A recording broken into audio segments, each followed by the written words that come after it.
And this is what I saw flying around earlier. This is a stake right here. This was flying around earlier this morning. So this could not only be for our cars, this could be happening anywhere because of how heavy these winds are right now. Debris flying all over the area. That's one of the main reasons why city officials have been in Miramar and Broward, as well as Miami-Dade County, have been trying to pick up some of those rubble, some of those debris from people's homes, because this could cause some serious problems.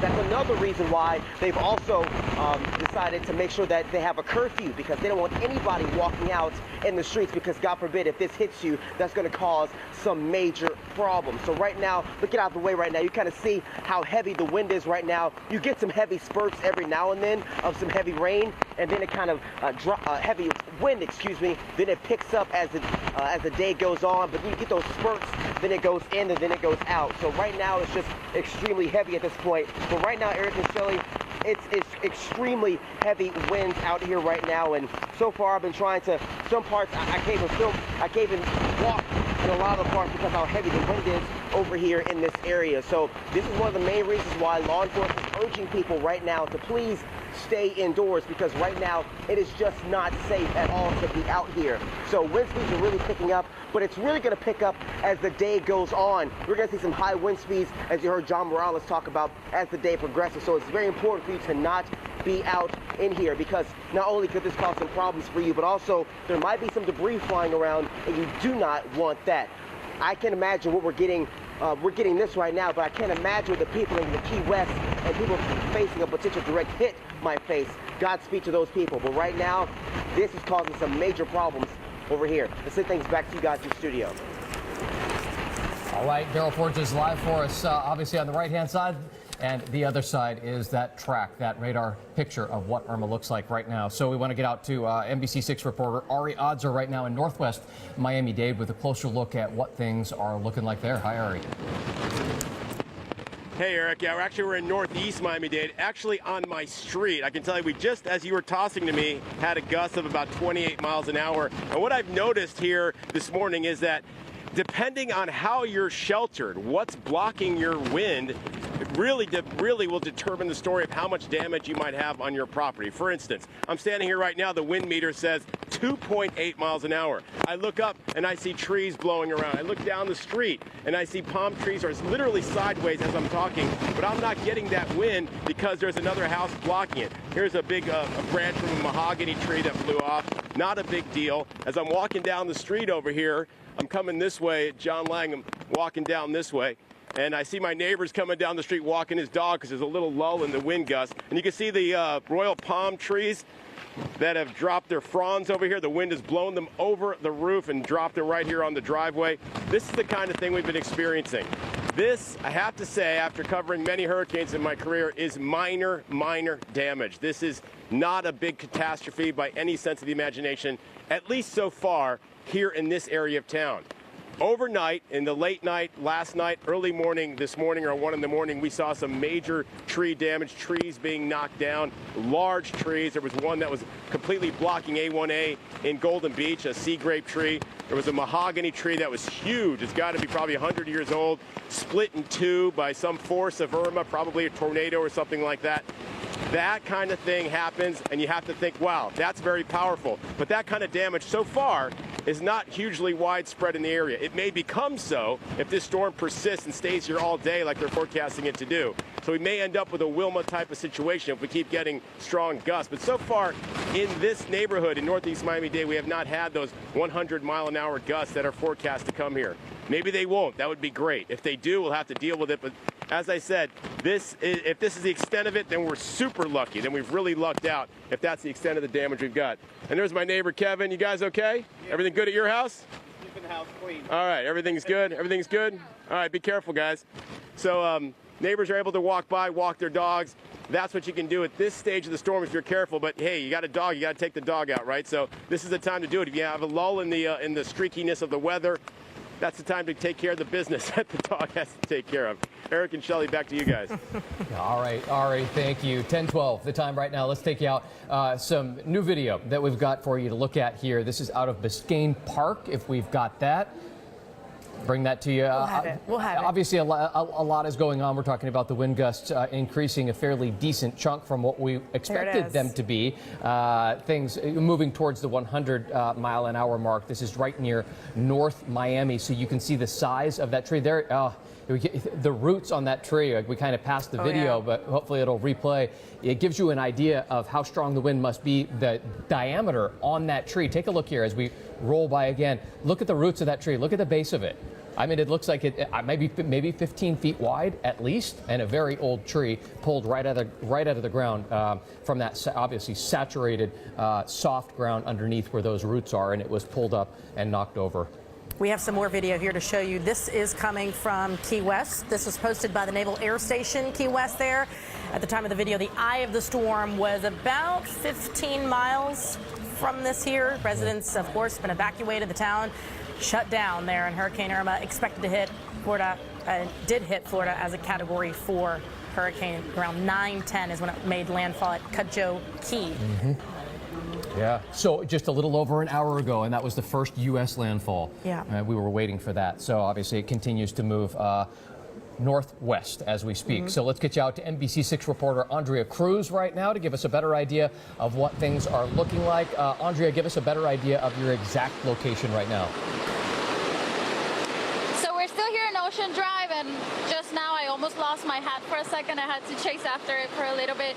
But we're on Ocean Drive, right outside the Betsy Hotel. As you can see, over the last hour, conditions haven't really changed much. We still have this constant wind pretty much coming straight from the ocean to us. I can feel the sand battering against my face. The rain hurts at this point. So we wanted to actually show you where we have been taking shelter today. This is right at the Betsy Hotel, just so that you have an idea of what we have been putting up with. Here you can see there's like a wind tunnel effect. I'm trying really hard to stay on my feet. And this gate gets really heavy, so first I will let our cameraman through. There you go, Tony. So now we're walking toward the entrance of the hotel. Well, this is through the back door, so please bear with me. We are about to get there. And again, this is at the Betsy Hotel in South Beach. This is where right now actually a group of employees are staying in here along with some other members of the media. Whew, already a lot more peaceful just from being behind the building. As you could see, we're right here, right next to the pool right now. And the only reason we even knew to come in here was because they covered the windows with plywood. However, they wrote on the plywood outside, enter through the side door, so that whoever needed help would know that they could come in here if they needed to, which we did once that tornado alarm went off earlier this morning. So now we're going to walk inside. Here, Tony, you go ahead first with the camera. So right now we're walking inside the Betsy Hotel. We're hoping that our lens won't fog up too much. Wow, what a change. So as you can see right now, we're here in the lobby. If you're still with me, are you guys still there? It was so loud out there, I'm not even sure if you could still hear me right now. You're good. Breathe a sigh of relief for yourself and Tony. Good. Breathe a sigh of relief. Yes. Great. Glad to know that you're still there. It was, you could see what a change from coming outside to coming in here. There's actually a little bit of piano music playing. It's really nice and cozy in here. So we have been coming in here in between live shots to be able to dry up for a little bit. And actually, Jonathan is right here. Jonathan is the owner of the Betsy Hotel. Thank you so much, Jonathan, for opening the doors of the hotel to us and people who may need it in the community. Can you tell us, why did you decide to keep the hotel open through this storm? Well, we were lucky because we had just opened a few months back a new wing of the hotel. So it was a very solid, newly poured cement structure. So we felt very comfortable that if we were careful and stayed inside, if it really got bad, we weren't going to wander out and do something silly, that was a safe place to be. We put everybody on the second floor above any possible storm surge and put them on the inside of the building so they weren't on the out-facing glass windows. So we kind of planned ahead a bit, and that part worked out very well. And can you tell me a little bit about who is staying in the hotel right now? Well, it's really a mixture of folks. We of course start with a sort of a skeleton crew of our team, engineering and our chef and some front of the house people dealing with the few guests that we have who are not able to get out. We have our friends, the Boucher family, who run all the beaches, who have been first clearing the beaches and then monitoring the beaches, trying to think about how to get ready once this all passes. We have some elderly parents, actually, of some staff members who couldn't get out of town that we're happy to be hosting because they're happy to be with their children, and it has been very safe in here. And we've been blessed to have some few journalists who have found shelter in here as well during the last couple of days in anticipation of the storm, and now that the storm is here. And we're hearing that actually some of the guests, very few guests, but like you mentioned, they weren't able to evacuate because they just couldn't find any other hotel to go to. What has that been like, trying to take care of them during this time? Well, they've all been great. Obviously, they had, I'm pleased to say, a little bit lower expectations. We could promise them, a smile on our face and attentiveness, but obviously the usual level of service that we provide can't be provided in this kind of environment. We're cooking 3 meals a day. No one's getting a menu. They're eating what's served happily.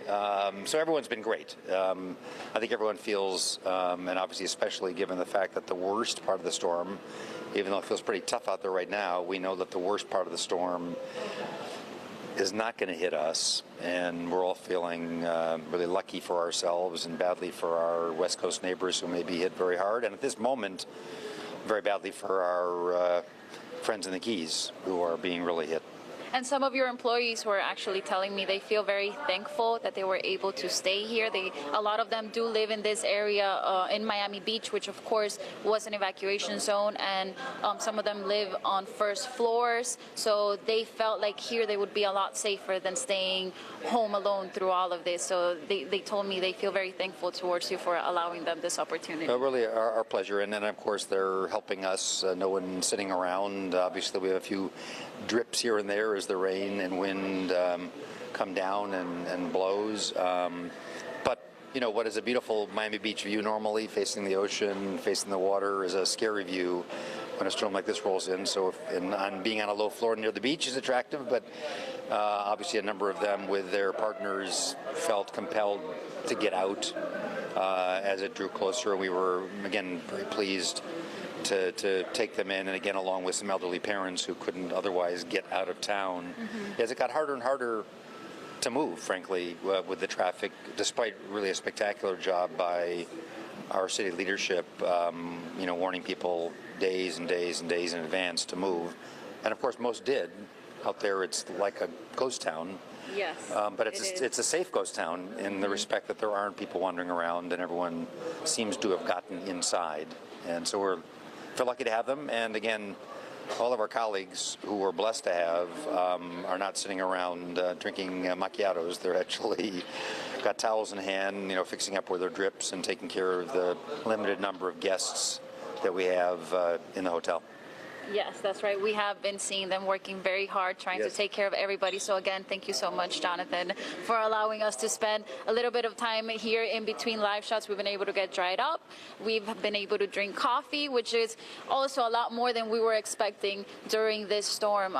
So once again, we're live here in South Beach. We are taking shelter in the Betsy Hotel, but we will be bringing you updates, of course, of the conditions outside throughout the rest of the day. So back to you in the studio, unless you have any questions.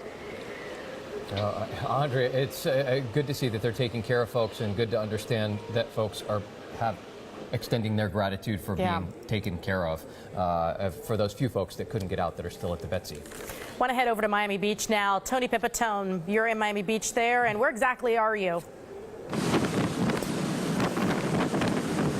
The 6,000 block of Collins, and you're looking right now in the Trianon condominium. It's on the ocean side, and I'm focusing on the area of the patios because as I was standing here just minutes ago, one of the slats from one of those patios flew off in this high winds. These winds are the highest they've been since I've been here now for about 3 hours outside and inside the building as well, of course. And one of those slats just flew down into the road, and you can start to see that there is some, structural issues with the patios, the slats. Nothing with the building, of course, nothing that serious. And you'd expect with winds this high that, metal slats that obviously have been on patios for many years, they may start falling off. Well, one of them did as I was standing here, and it flew down to the street. And you can see it right down there. Now this is Collins Avenue looking northbound. That's north on Collins, and that's a building under construction there. So don't be too alarmed by the appearance of that building. That building is under construction. And just take a listen. You can hear some of the metal clanging here in the background for a second.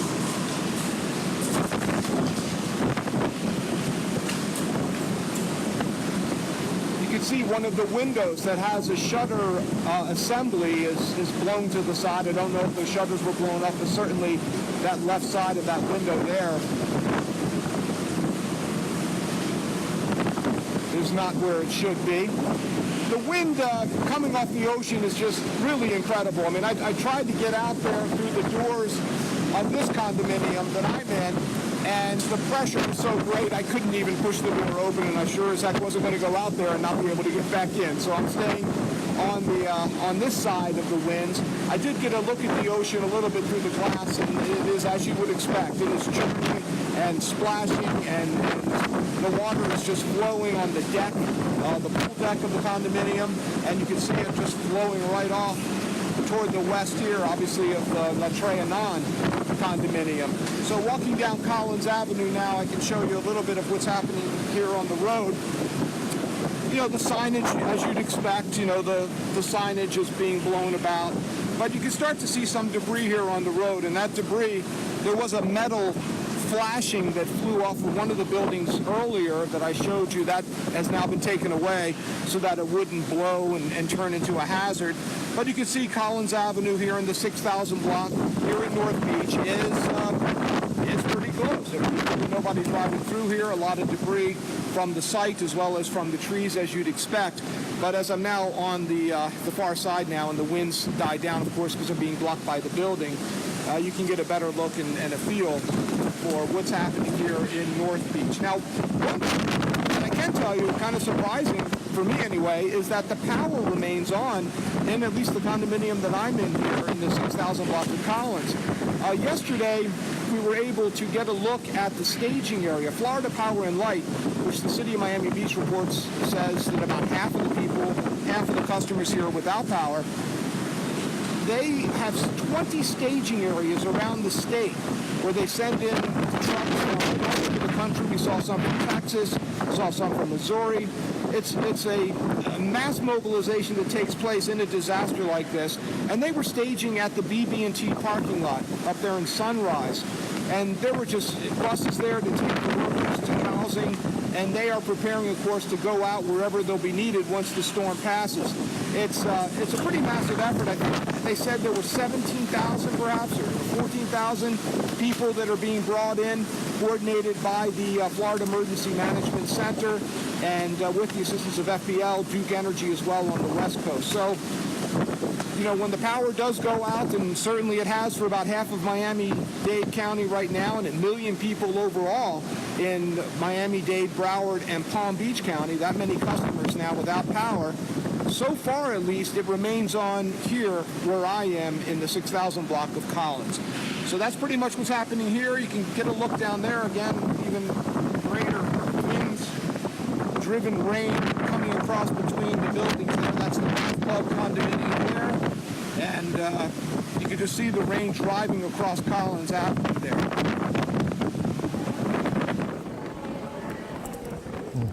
All right, that was Tony Pipitone in the 6000 block of Collins Avenue in Miami Beach, and we've had multiple reporters, in fact, in Miami Beach near Collins Avenue. Yep. And what a difference we have seen in the course of the last 4 hours. Relatively quiet. When we first got in, we started broadcasting, well, Shelley and I did anyway. It came on board at about 2 o'clock, and it was very quiet. Things were calm, a little bit of wind, and it's a whole different story there now, as expected. Those feeder bands there, the center of Irma, 100 miles away, still from Miami, and it was reported around 10 o'clock this morning, which is just about 30 minutes to ago, Miami International Airport, 94-mile-per-hour winds reported out of Miami International Airport, just to give you some perspective here. And yeah, those are some views there just to the right of us from Miami. And we always try to bring you a picture from Miami and a picture from Broward County, either on the top or the bottom. And obviously, it's a little hard to decipher between the two because they're both pretty nasty at this point. Yeah, right. No kidding. All right, so we're going to go check back in to our friends in Broward County, in Fort Lauderdale in particular. Natalia Ortiz, what can you tell us here, what you're seeing? Well, what we're seeing right now on the corner of Southeast 2nd Avenue and Southeast 2nd Street, just steps away from Las Olas Boulevard and the beach, of course, is a lot of wind, strong wind gusts, trees obviously being shaken. We can hear, I don't know if you just heard that metallic sound, was a stop sign that is right next to us being shaken as well, voraciously. Way in the background, I don't know if you can take a look at the street where fallen debris has fallen, and so this, of course, all due to Irma, who is making her presence known here in Fort Lauderdale as well.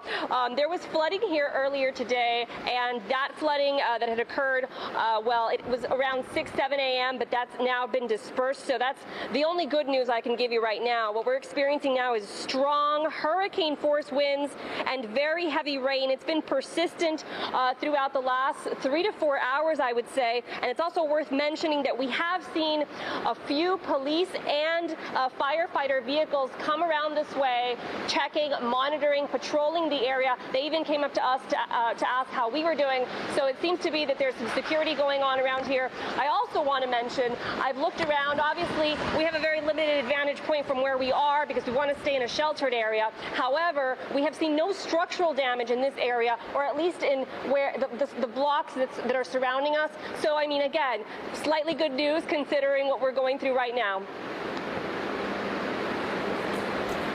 Okay, Natalia Ortiz reporting live from Fort Lauderdale. I actually want to give you some information here out of Fort Lauderdale. The police department telling us that they have actually arrested two guys, two 28-year-olds in the Broward County Jail this morning because apparently they were breaking into 6 homes, a total of 6 homes they broke into in Fort Lauderdale. These are homes that had been evacuated. The people are not in town, the family is not in town, and of course you always see these people taking advantage in a time of desperation here. Crimes of opportunity, unfortunately, no matter what the natural disaster is, you have those people that do that. So at least those two were caught. Off we go to Willard Shepard out there live in the field for us. Obviously, Willard, you are our eyes out there giving us an idea of what things are like. So tell us where you are and what you're seeing. Okay, good morning to you again, Eric. We are out here in North Miami. We are in an area between the North Miami City Hall where they have their EOC and the police department. The spokesman for the city just told us that the power's out actually over there at the police department. They've got an emergency generator running over here on the other side. And Bruno in the weather so that we can continue to broadcast for you here. We always want to let our viewers know we do this and do this safety. This is my safety harness here, but the weather's not bad enough for me to put this on. We don't want anyone to think at home that we're not doing this in a safe manner and ask them to do something that we're not doing. I just want to give you an idea here about, because we're in a protected area, and you see the wind blowing out here as to in this area of North Miami, which is, 20 miles or so north of where Julia Bag, actually 30 miles from where Julia is. And some of our other people who are reporting further down south that it hasn't been as bad here yet. But as the morning goes by and as this storm tracks further to the north and to the west there, that it's going to get much better here. And let me give you an idea just on the wind now. I'm standing on this side of the wall, and it's only several knots, 2, 3, 4 along in here. As soon as I step out and we start to get a better idea, those are valuable commodities you want to come by. Now we're up to about 20 knots on the gust. Somewhere along in there, about 20 knots out here. Actually blowing in North Miami, 22, 23 knots on the gust out here now. And steady as I'll step back on this side so you can hear me a little better. Okay, and that's a big difference. Just on the other side of the wall where I came here, now we're back down to less than 5. So this gives you an idea why you see the palm trees blowing and all that here. Generally now the wind's picking up on a steady level out there, 20 to 25 knots, miles per hour, a little higher than that. And we're starting to see more trees and things coming down. Bruno, I don't know if you captured there off way in the distance that one branch and limbs have come by, and it looks like this fencing's getting blown open by here as well. And they're expecting, in this area of North Miami-Dade County for get worse throughout the course of the day as this storm tracks up north through Miami-Dade County. And we're going to continue to do this throughout the course of the day so that you can see what's transpiring out here without coming out here. I was just inside over there in the EOC Police Department and the officials here in North Miami encouraging not just those in their jurisdiction, but across here in South Florida to stay inside. Continue to watch us here on NBC6 as we move forward through the what will be the worst part of this storm for us throughout the course of the day. Let me send it back to you guys. Willard, if you can hear us, we're certainly appreciative of all the work that you do, and so are the viewers. We had a viewer not far from you. She's a chef. She says, I see Willard on 125th Street, not far from me. So if he wants a hot meal, tell him he and his crew can come. We are northeast 131st Street. So to that viewer, thank you. And Willard, thank you. Oh, yeah. Very much so. No, we appreciate that. This is, as we always say, an entire community coming together, and this community across South Florida did come together in terms of preparing for this storm, expecting the worst and hoping for the best. As my mother always says, hey, look, it's better to have and not need than need and not have. And we saw people do the right thing, and we're certainly sure that that's paying off in terms of life safety and also including saving some property as we move forward through this Monday or Sunday, morning and afternoon. Thank you, Willard. Willard, you're the best. You're the best, and so are our NBC6 viewers, the most loyal people ever. So we appreciate you tuning in and trusting us to carry you through this process. We want to get you over to Kelly Blanco right now. Kelly, we couldn't stop Irma, but there are also some other things that you just can't stop. Timing, I tell you. Well, not everyone was able. Here we are to get out of town for Irma, and others stayed for a very special reason, like a Dr. John Torres at Baptist Hospital. Take a look. I'm at Baptist Hospital of Miami, which also contains Baptist Children's Hospital. It's a facility here that has stayed open during the hurricane for a very, very specific reason. Right now, there are 110 expectant mothers in the area. They've not been able to evacuate, so they need to take care of them because they could be having their babies at any moment. And you can imagine if they were at home, electricity went out, the roads were down, they couldn't get anywhere, how dangerous of a situation that would be. So to help with that, what they've done is brought in extra staff and extra supplies. They have multiple generators here that can keep the facility running for days and days on end. They have around 100 physicians that have come in, so staff as well, nurses, technicians that are spending nights here in different shifts, making sure that these patients are taken care of. Even though their own homes are in danger, their own homes might be damaged, they're staying here to help take care of the patients, the most important priority right now. On top of that, again, they have multiple supplies that they can ride out this storm. They have learned a lot of lessons over the last storms, particularly Andrew, back in 1992, on how to make sure that they're doing this right and doing this appropriately. They've been preparing for days, they've been drilling and practicing for years to make sure, again, all these patients have been taken care of. We were talking earlier to a father of a baby who has a virus called RSV, which is a very deadly virus.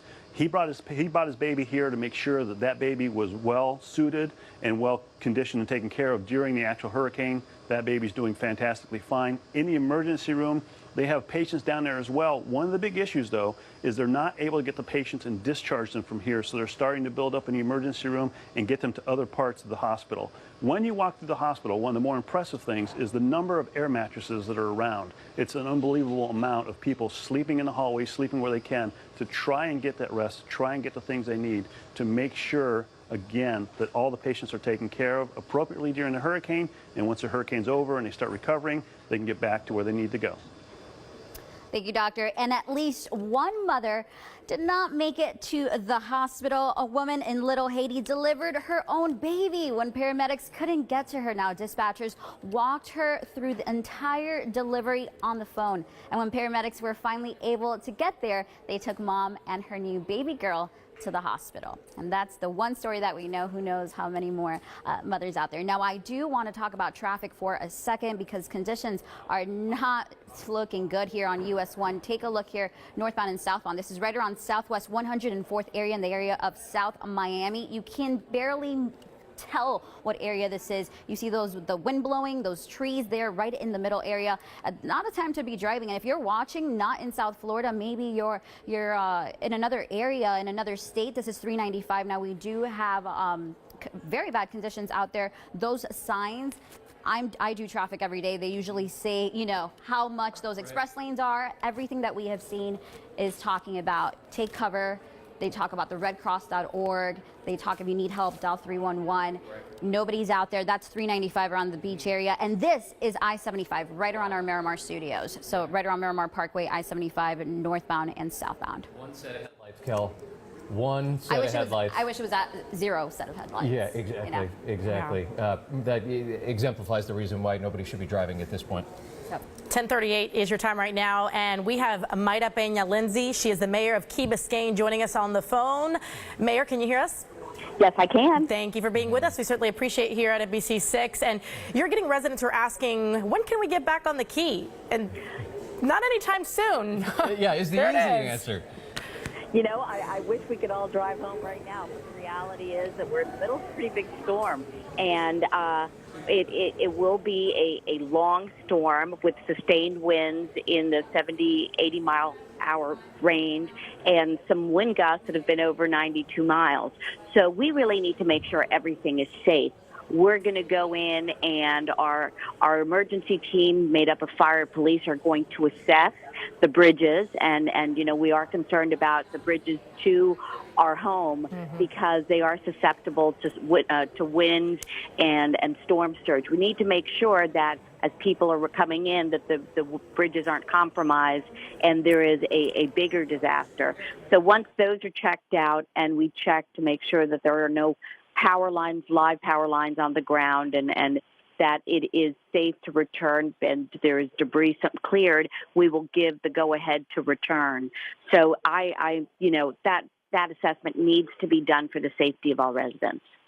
Okay, so Mayor Lindsay, sort of in a broad sense, and I think that this is probably going to be a similar answer from mayors of other cities that we interview, making sure that infrastructure is intact is going to be number one before anybody is either advised or in some places, depending upon where they lived, if they were under a mandatory evacuation, even able to come into if they wanted to.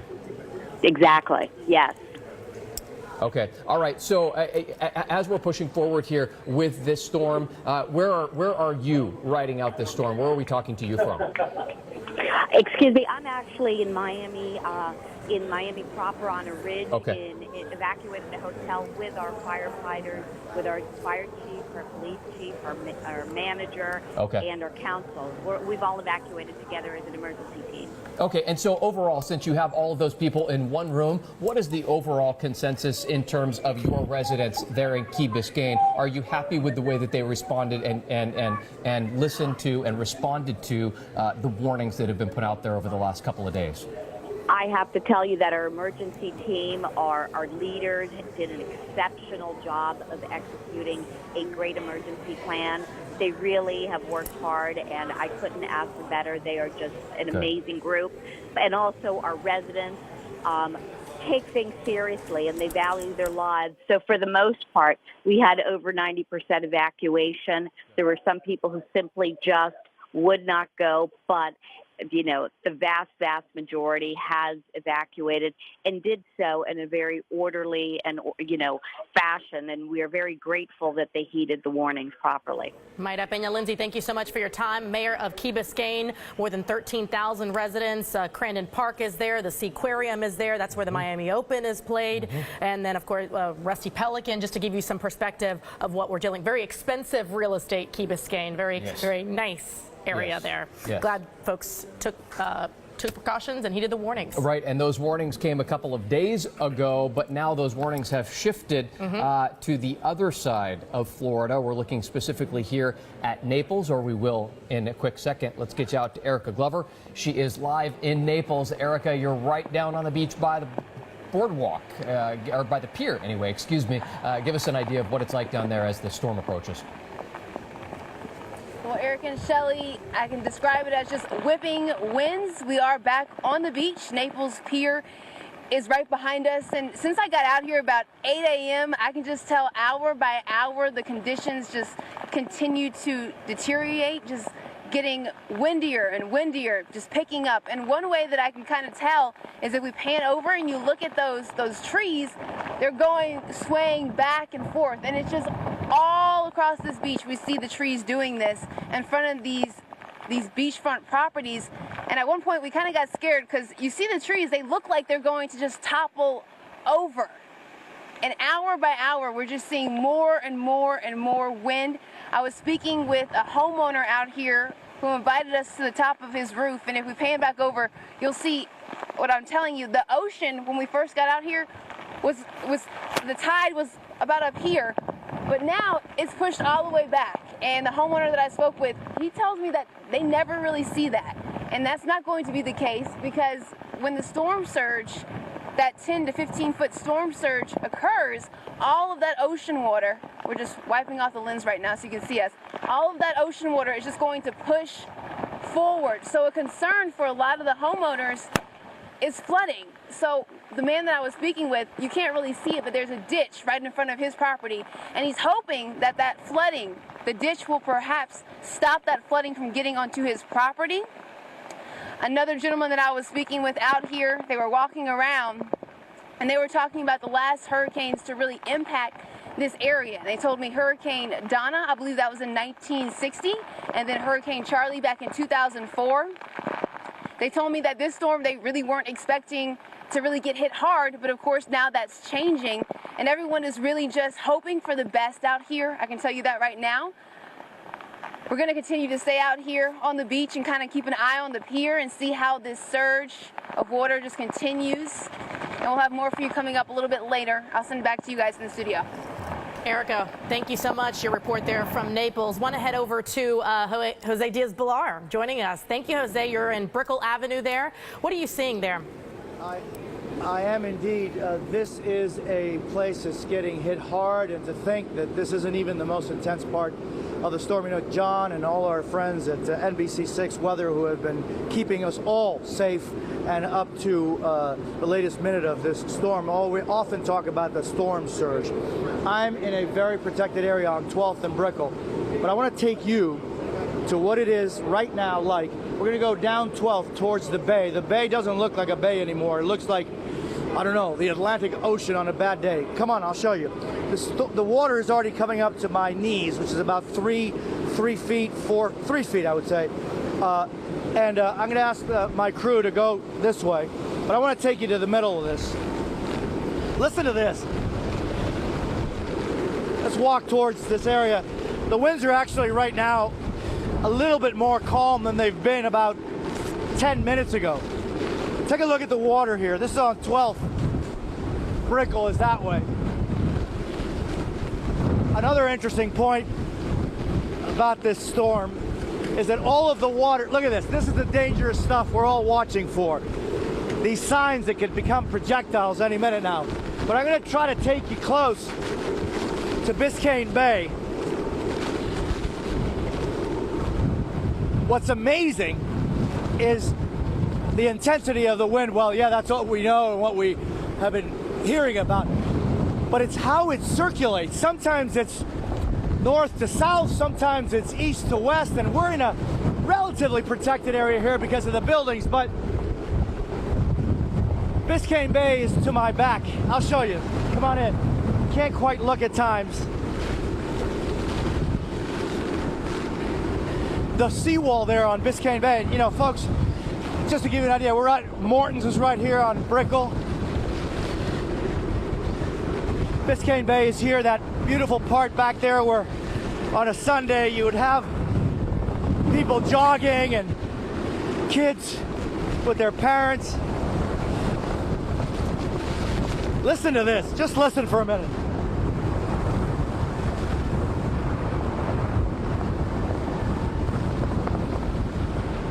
See if we can get you closer to the bay. Stay protected, guys.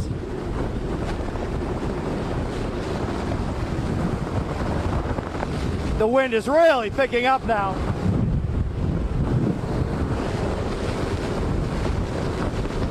Listen to it.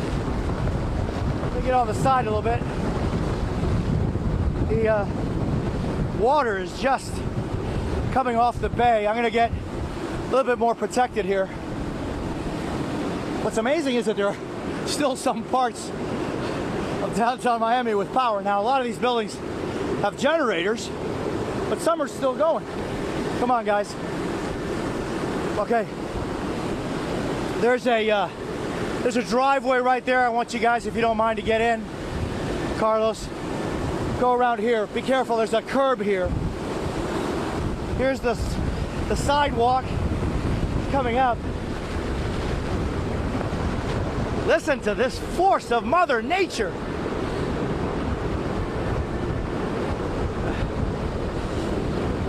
Carlos, I don't know if, try to see if you, get behind that concrete barrier there and try to show the bay. Biscayne Bay is really coming over all of the retention walls. Can you get the bay, Carlos? Listen to this.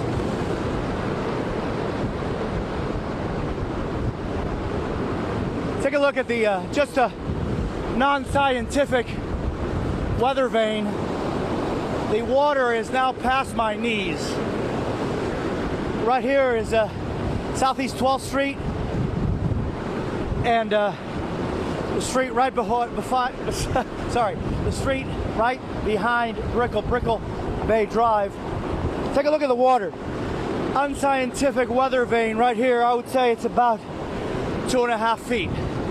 This is all water coming from the bay, friends. Careful with that sign, Carlos. Careful with the sign.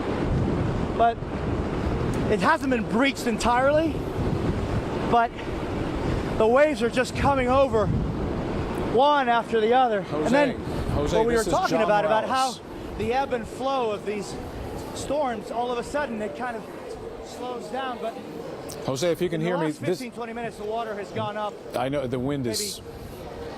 Jose, this is John Morales. Can you hear me? The professor, of course we can hear you. The professor. Now, first of all, Jose, be very careful, please. I mean, you never know what's in the water. Thank and you, John. I'm concerned about down power You're lines right. as well. That's really, really important that you stay Thank safe. you, John. But let me confirm for you that looking at the tide levels at Virginia Key, which is not far from your location, okay, we're already well above 4 feet above the normal tide. 4 feet above. So we've got a 4-foot storm surge in that area John, at this just, hour. Just a second, John. Just a second, John. Carlos, aquí hay, it drops y sube. Tengan cuidado que va a subir aquí. Siéntalo con el pie. I'm asking my crew to be very careful because this is there's some indentation. John, go ahead. I'm sorry. We're going to get a little bit safer right here. Bottom line, and listen, I lived in that area for a bit. I'm not in Brickell anymore, but I'm living in Coconut Grove. But having lived in that area, you know, sometimes you go to the edge of the water there at Biscayne Bay, and there's a seawall. There's a seawall there, and by the way, I'm not asking you to walk to the seawall, Jose. Please don't walk to the seawall. But there's a seawall there that it's about 4 feet from the edge of the wall down to the water on most days. But obviously now the water has come up further, and you know it's invaded the city. Go ahead, Jose. John, I'm going to ask, we're going to have a great viewpoint for you. Carlos, sube las escaleras ahí para que se vea la bahía. Take a look at this, friends. He's asking, John, I'm going to stay in high. Yeah, I know you're asking area, him to go up the obviously, stairs. listening to everything you always tell us. John, I got to ask you, you know, a week and a half ago, we were in Texas. I spent the eye of the hurricane in Victoria that went into Houston. And John, it's a different feeling storm. Yeah. So well, I mean, first of all, if you're in Victoria, you know, I think that hurricane that went into Texas was a lot more compact in its wind field than this one. And I have a feeling that you are seeing stronger winds in this one, despite the fact that it's 100 miles away from you right now. But nevertheless, Right. That's what's amazing. Exactly. That's what's amazing. And take a look at this, John, friends at NBC6. Take a look at the waves. And for the folks that are listening to us on the radio, This is Biscayne Bay. We're right by, and the winds is whipping up the water to such a degree that it's, first of all, it looks like waves from the North Sea. It looks like we're off of, and look, there's a sailboat over there. Carlos, can you see the sailboat? There's a sailboat over there. Yeah, trying to make it through, there. John. But John, this is like tranquila waters normally, and look at what Biscayne Bay is at right now. No, exactly. It looks like what's that show on Discovery? The something catch, the deadliest catch. Yeah, deadliest catch sea is going on. That's right. That's what it looks like. Yeah. No, it's John. Let me ask you. Yeah. So, as this storm progresses for us here in South Florida, are these seas? I mean, it's all this water. Sorry, is this water going to continue going up and up? Because I think that if it gets, if it goes up another 3 feet, there's going to be nothing stopping this thing from going into Brickell. Right, Jose. So this is the situation. It's 10:53 a.m. right now, and high tide is at 12:50. 12:50, and it is one of the highest tides of the year. I'm talking about the astronomical tide. So the wind is going to continue to come in from the southeast and east. It's going to continue to drive water towards the coastline. You've got the prediction. I can show it right here. The tide is going to continue to go up, Jose. I'm showing a graph on TV. We're on a split screen. You're on the right-hand side, so don't take it too easy there, okay? You are on TV right now. So the tide here is going to continue to increase, and you can see how much further above normal it's running right now. It's running a good 3 feet above the prediction. I'm sorry. 3 feet. 3 feet above the prediction. So we've got 3 feet now, probably another foot or two coming. I do anticipate it to continue to rise between now and 2 hours from now, Jose. Another couple of feet. So, and this is something that John and a lot of the folks at Telemundo viewers have been asking, and no one better than John Morales to answer this. How long is South Florida going to be feeling this level of intensity? And is this as much as we're going to be feeling, or is it going to get a whole lot worse? And for how long? Yeah, Jose, the news is not good. I mean, this is just starting. I mean, Dade, it's gotten worse over the last hour and a half or so. Broward, you have yet to see the worst of this. This is going to rotate up into your area as well. So we've got a long way to go. This hurricane's wind field is just so impressively gigantic that, I mean, it's just amazing that we have measured wind gusts already, Jose, to 94 miles per hour at Miami International Airport. So this hurricane already about 10 miles per hour higher in its gusts than it was expected to be. And I believe we're going to see 100-mile-an-hour wind gusts before this is all said and done, so do be careful. And John, now that I'm on the air, can I ask for a favor? Because NBC6 is the preeminent source for information for South Florida, for the folks that are listening to us or watching us that speak mostly Spanish, the parents of the people that are watching us that are asking their John Morales, John, ¿cuánto más vamos a estar con estas condiciones y va a empeorar? Is my microphone open? Yes, it is. Thank you. Thank you, Jose, for that opportunity. Miren, esto va a continuar y va a empeorar las condiciones del viento en Miami-Dade hasta 100 millas por hora. Y posiblemente entrando en Broward durante esta tarde vamos a tener todo el día con estas condiciones. Quédense en el interior de su residencia. Las condiciones son peligrosas. Tienen que mantenerse adentro hasta que esto amaine y no va a amainar hasta esta noche. Thank you very much. Well, John, if you want, we can walk over another area. If you'd like to see some of the actual flooding that the storm has brought, we can walk past Jose, towards the street for you. I know you can't walk along that little boardwalk, cement boardwalk that's right. Yeah, we can. Yeah, we can. And I know you cannot. No. I can. Right here, it's protected. Right, exactly. Stay here, Carlos. But Stay here. You know, maybe. All right. If we lose battery, John, if we lose battery, that's the brakes. But let me show you, kind of to get an idea. I'm 6'3" almost. Not John Morales' height, but I'm almost there. And I want to show you guys, just to get an idea of this. This is the most protected part here of the bay. John, another thing I was noticing is that all of the rain is salt. It's saltwater rain. Yeah. Something that we're just not used to. Exactly. It just drags the sea spray off the ocean and mixes with the rainwater, so it Take a look at tastes this, salty John. to you. Take a look at this. I'm going to hold on to this pole. It's spilling here. over there. Be careful with the wave action.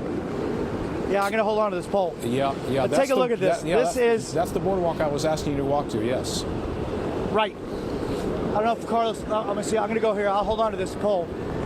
Just be careful with those breaking waves, Jose. Hey, John, is it cool if I touch this pole? It's electrified. Is it all right? Well, you know, I know you want to do a Dan Rather right now, Jose, but yeah. As you can see, this is the boardwalk. All right, this is the boardwalk, and this thing looks. I'm looking over here. I mean, this is downtown Miami. Gosh. To your left. Look at that. No, yeah, I know, and that parking lot next to you. It's just. Yeah, be careful, Jose. Those waves are breaking quite high just behind you there, and again, the tide is rising. So take a look at the manhole covers. Look at this. Carlos, mira ahí. These manhole covers as they just shoot up. But you know what? Something is really striking is just how solid these structures are. Post 1992, the codes have changed, and to see these buildings, I mean, they're literally facing the brunt of a storm. Granted, it's not, you know, a Hurricane 3 as is happening in parts of the Keys and, you know, heading up towards the west. But pretty much, other than power has been lost in some, a lot of the buildings here have a generator and they're still running. I see people inside the buildings. They should have gotten out, but there's been no penetration of any building, which is really amazing.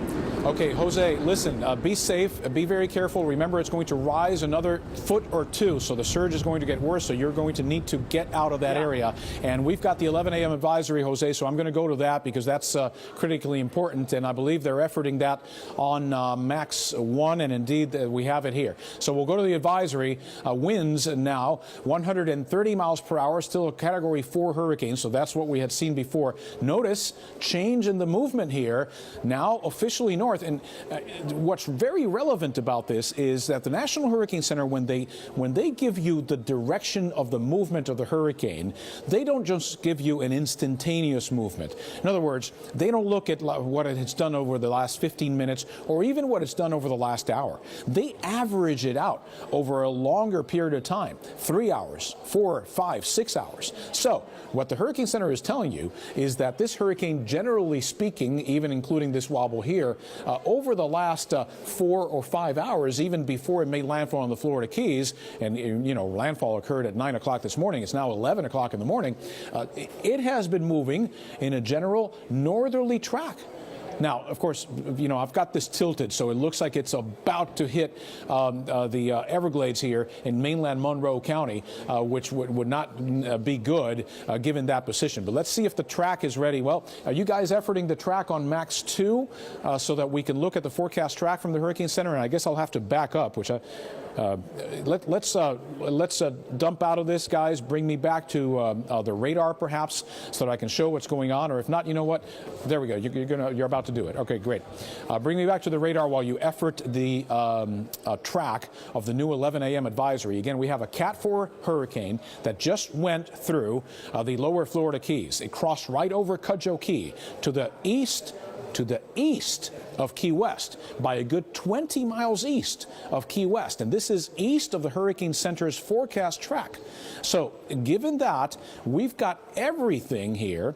This entire wind field is 20 miles closer to us than anticipated. And that is bringing worse conditions to Miami-Dade and Broward as we stand right now.